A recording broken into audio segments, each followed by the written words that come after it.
L'Olympique de Marseille est-il capable de prendre une option sérieuse pour la qualif au quart de finale de l'Europa League? Évidemment, dans cette vidéo d'analyse d'avant-match, nous allons évidemment évoquer la dynamique des deux équipes, mais surtout donner notre composition probable qu'on pourrait être éventuellement aligné par Jean-Louis Gasset, le coach de, évidemment, de l'Olympique de Marseille. Dans cette vidéo, comme je l'ai dit, nous allons évidemment parler des joueurs qui sont disponibles, quelles sont les clés du match surtout. Évidemment, bienvenue dans cet nouvel épisode d'Actu Foot. Mais avant de commencer cette vidéo, je vous suggère d'abonner et surtout liker la vidéo pour ne rater aucune de mes prochaines vidéos. Évidemment, on enseigne directement cette analyse d'avant-match quand on focus sur la composition probable que pourrait être alignée, comme je l'ai dit, par le coach Jean-Louis Gasset. Évidemment, c'est de Marseille, comme vous le savez, il y a eu quand même quelques absents. Il y a eu certainement l'absence de Samuel Djigo lors du dernier match de Ligue 1. Et il ne sera pas éventuellement disponible demain aussi. Ce qui veut dire qu'il y aura certainement un maniement. Est-ce que Gasset va continuer sur le même système 4-3-3 ou est-ce qu'il va remodeler le système 4-2-3-1 ou est-ce qu'il va mettre le système 3, évidemment 3-4-3 avec l'inclusion évidemment de Bamo Beite au niveau de l'axe central. Évidemment, on enseigne traitement dans les match, on recule sur la composition. On commence directement au niveau des gardiens de but. Je pense qu'il n'y aura pas évidemment de surprise. Ce sera Paul Lopez qui sera aligné effectivement au niveau des gardiens de but. Évidemment, en ce qui concerne aussi de la défense, je pense que le système 4-3, le système 3-5-2, pour moi, le système idéal pour le Marseille, même si on a pour remodeler le système lors de notre dernière victoire à Clermont, mais franchement, pour moi, le système le plus flamboyant, le système le plus prolifique qui vraiment c'était le plus de Marseille d'être vraiment dans de très bons tempos, c'est évidemment ce système 3-5-2. Évidemment, dans l'axe central, je pense qu'on pourrait certainement voir le trio Balerdi qui avait un très gros match lors de cette. Pour moi, c'était l'homme du match lors de la dernière journée de Ligue 1, accompagné évidemment de Chancel Mbemba et bien sûr Bamo Meite. Pour moi, je pense que ce sera certainement ces 11. C'est évidemment cette défense à 3 pour moi qui pourrait être alignée. Mais est-ce que Jean-Louis Gasset pourrait certainement conduire le duo Balerdi Bemba parce que avec l'absence de Zico, est-ce qu'il fera confiance à Bamo Meite pour l'aligner parce que depuis son arrivée, Bamo Meite n'a pas été titulaire, elle a été même très peu utilisée. Du coup, je pense que pour moi, je pense qu'il va aligner évidemment le système puisque Zico ne sera pas disponible, il va certainement aligner le système 4-2-3 comme il a fait la dernière fois. Évidemment, c'est un système qui nous a été prolifique et le système que j'ai dit, comme je l'ai dit dans une de mes vidéos, évidemment, ce n'est pas le système qui fait effectivement le jeu.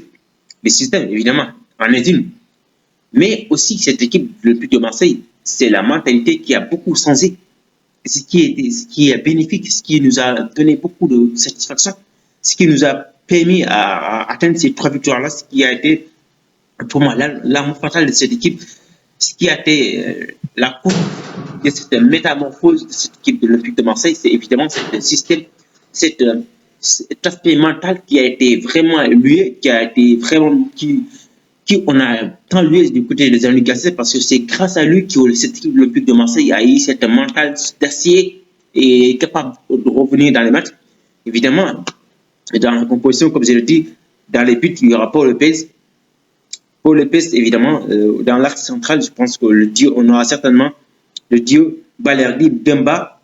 Évidemment, sur les côtés latéraux, il n'y a pas de doute, c'est Jonathan Klaus et Quentin Merlin. Au niveau du milieu de terrain, comme je l'ai dit, si Pape sera disponible, ça, je n'en ai pas du tout. Je ne sais pas du tout est-ce qu'il est disponible.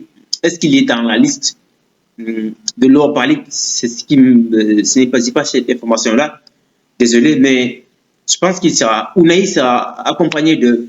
Ounaï sera titulaire aux côtés, évidemment, de Djordje Konebia. Je pense que ce sera ce qu'on va certainement voir. Ce qu'on va voir, évidemment, au niveau du milieu de terrain. Et à part ça, au niveau de Amin Harit, comme je le dis, Harit sera un soutien effectivement de l'attaque. L'attaque, il sera un petit peu excentré.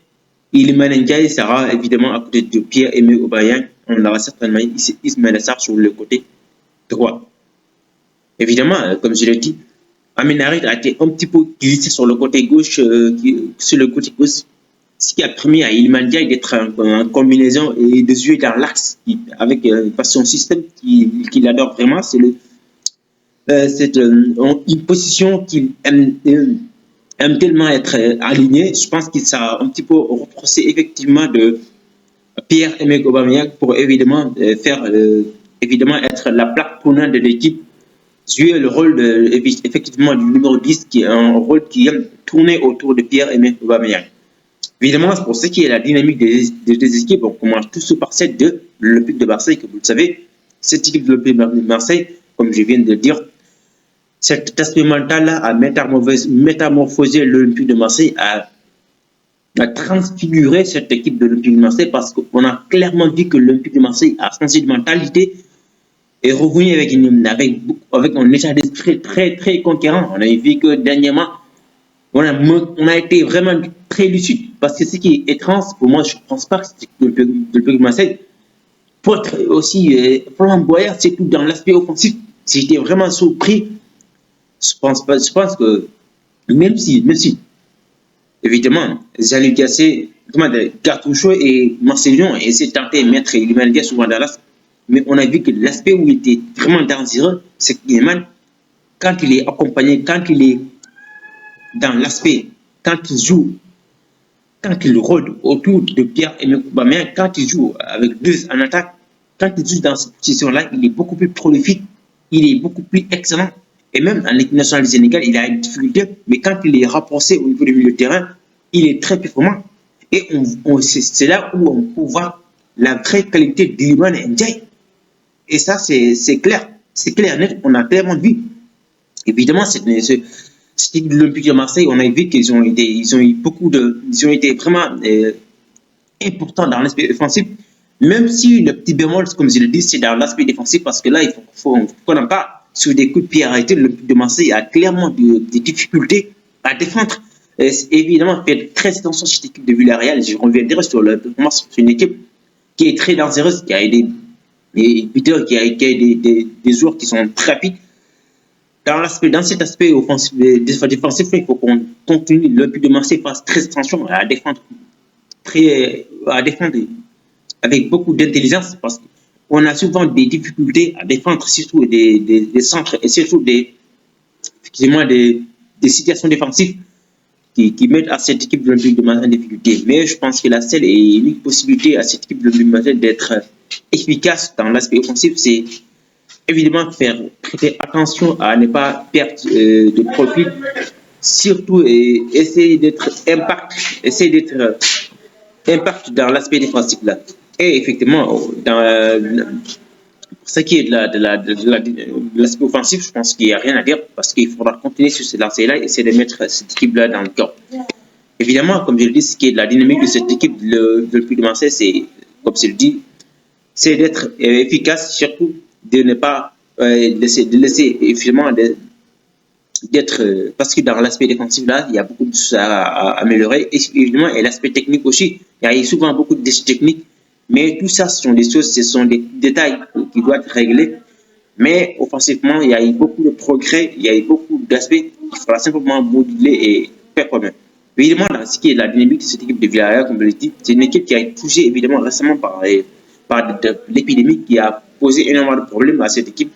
Je pense qu'ils seraient avant demain, ils seront certainement de retour. Il y aura certainement du les mieux, c'est eux. Mais ça va clairement être un handicap clair pour cette équipe de Villarreal. Même si on doit se réjouir parce que ça va certainement nous aider à prendre une option très sérieuse pour cette qualif. J'attendais que le but de Marseille peut être très performant et surtout mettre beaucoup de rythme, beaucoup d'ingrédients parce que défensivement, il y a beaucoup d'aspects positifs, mais je pense que le but de Marseille est taillé pour évidemment battre cette équipe de Villarreal, sinon Même si c'est une équipe qui est très coriace avec Marcelino, comme je l'ai dit, ça va être un retrouvaille. Il faudra que le Puy de Marseille fasse très attention sur l'équipe de Villarreal et surtout faire du mieux offensivement, essayer de trouver des solutions.